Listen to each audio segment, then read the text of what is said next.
Hello, Beto. Very nice to be here. I have an aunt who lives in Texas who absolutely loves you. As far as she's concerned, you are already her candidate. Her name is Arentha. I'm sure she'd like to hear that somewhere. My name is Dawn. I teach at a little school around the corner, Linda Linton K-8 Center, 6th grade. I just finished my 4th year, so I am on the cusp, and I think every day about leaving the profession. I am increasingly distressed of the number of things that I am required as an educator to be responsible for.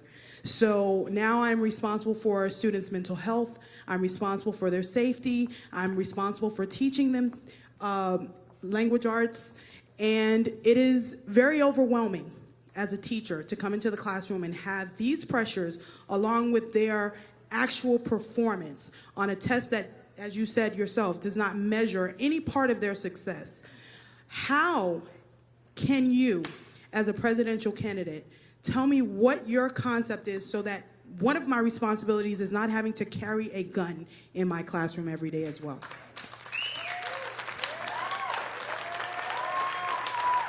Dawn, thank you.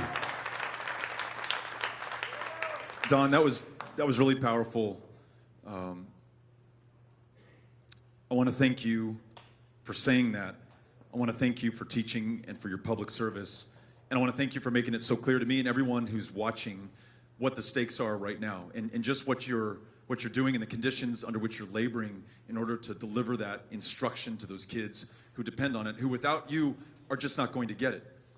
And I also want to thank Arentha, your aunt, for supporting us, okay? I want to make sure she hears that as well.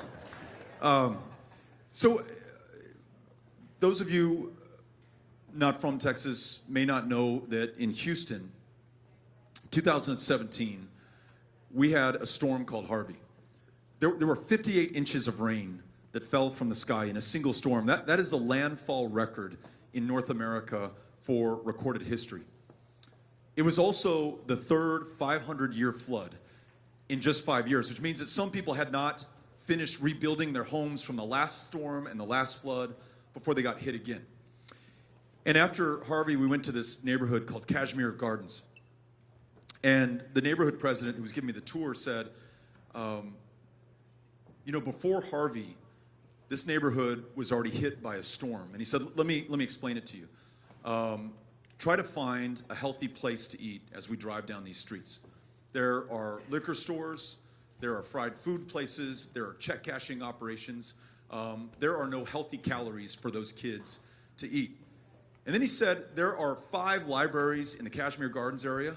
A year after Harvey, 4 of them are still closed. Try getting online and accessing the internet and continuing your education, looking for a job, just living life in modern America without being able to get online. And just as he's telling me that, we're passing by Kashmir Elementary.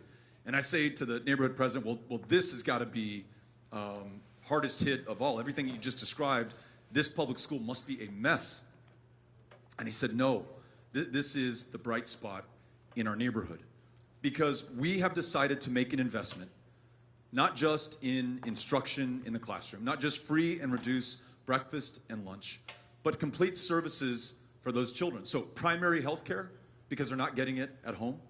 Mental health care. These are kids who in some cases, because they were flooded out of their homes, are living in their grandmother's car, sleeping in the back seat. Those are the kids showing up in the same set of clothes every single day.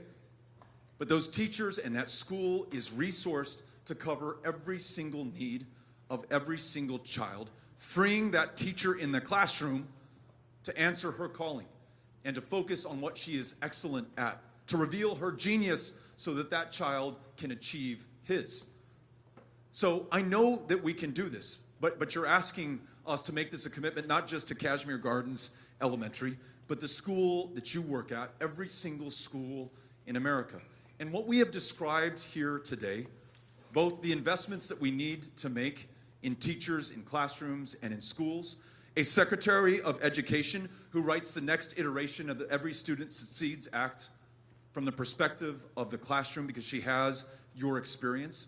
That's how we get the resources and the policy and the direction to support you so that you can deliver for those kids in front of you. And you have got my commitment to be your president to make sure that we make that happen. Thank you for asking the question. Really appreciate it, Don.